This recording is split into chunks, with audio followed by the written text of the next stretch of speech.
know, because it's giving take me out to eat, then eat me later as a treat. Okay.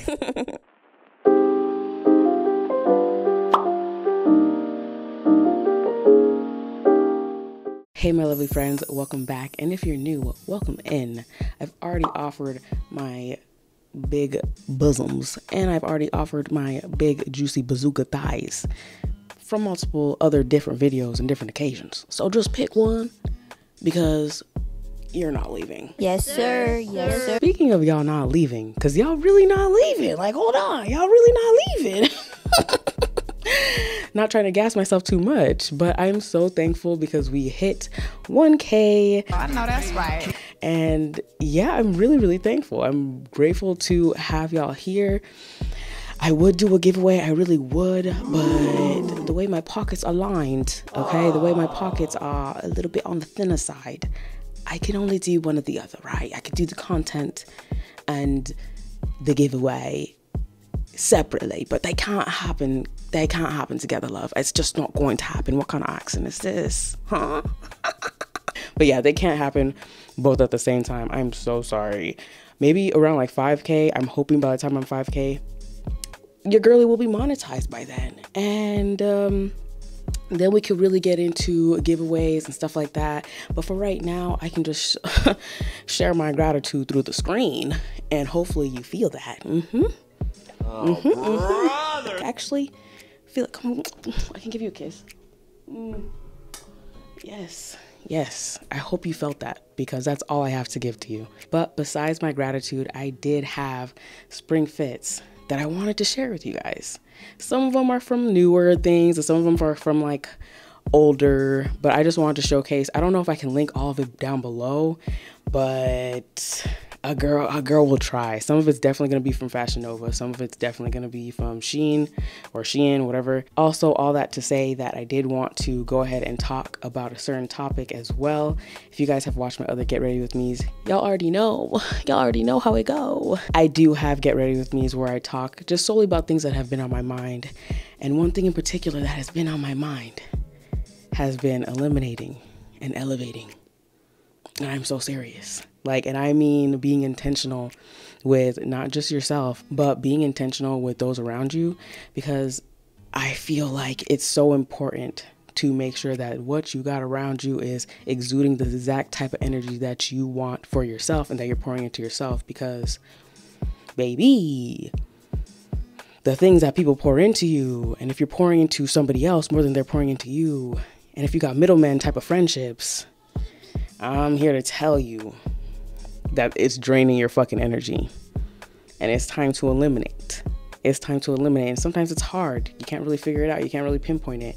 But I do want to talk about all that today, because I've kind of been going through it. When it comes to friendships or just like dating and all that kind of stuff, when it comes to knowing when to cut somebody off. And I feel like this video will not only help myself when I look back at it, but also hopefully help somebody else in terms of them deciding, you know, shit, is it time to let somebody go? Is it time to walk away? And if you even have to ask yourself that already, let's get into it.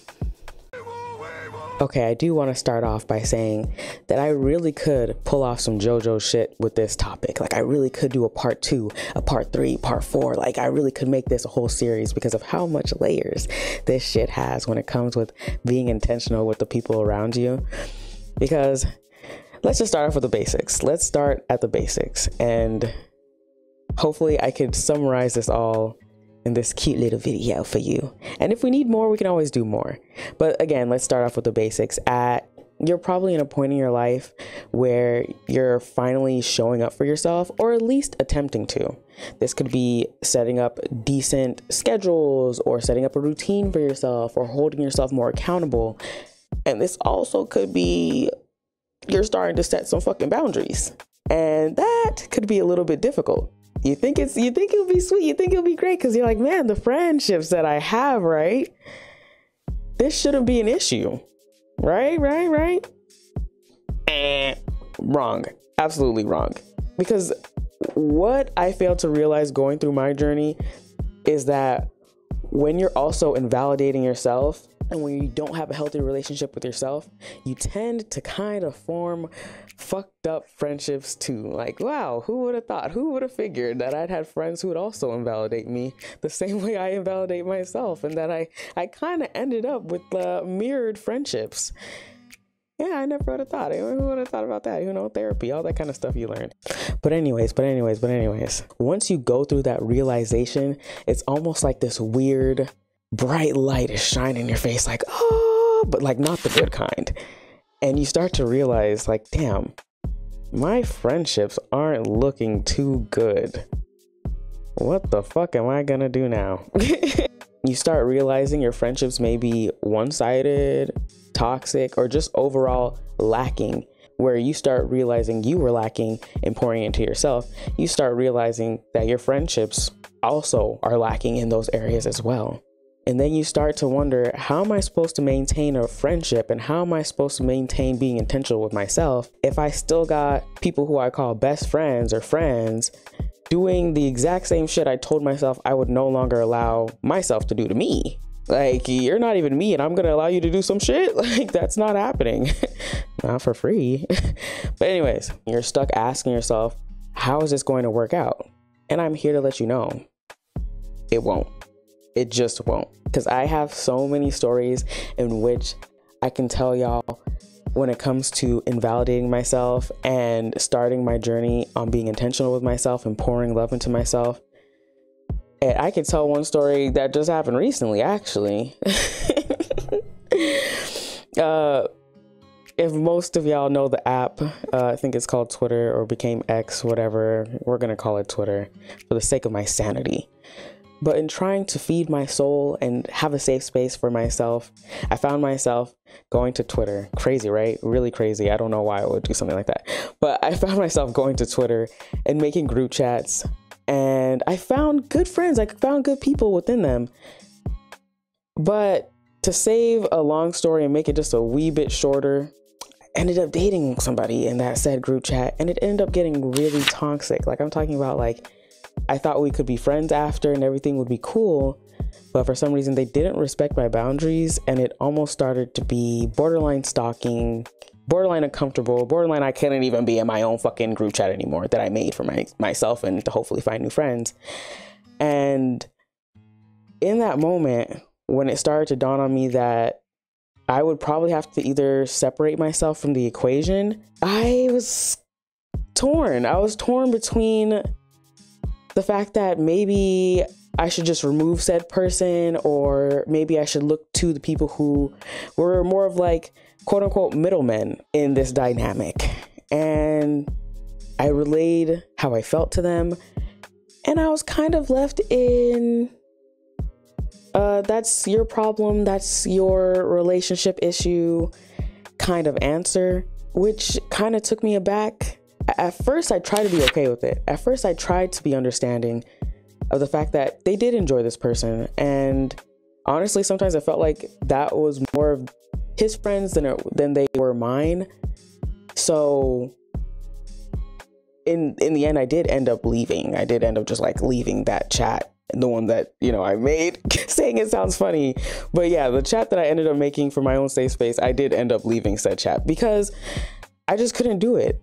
I looked around for, you know, validation when honestly I constantly invalidated myself throughout that whole ordeal of feeling like I was being stalked and feeling like my boundaries were being crossed constantly when I was trying to just maintain healthy relationship while also somehow still having an ex around. This is why I don't do that. Like, this is why I'm going to be a firm believer on that also, just like as a tangent topic.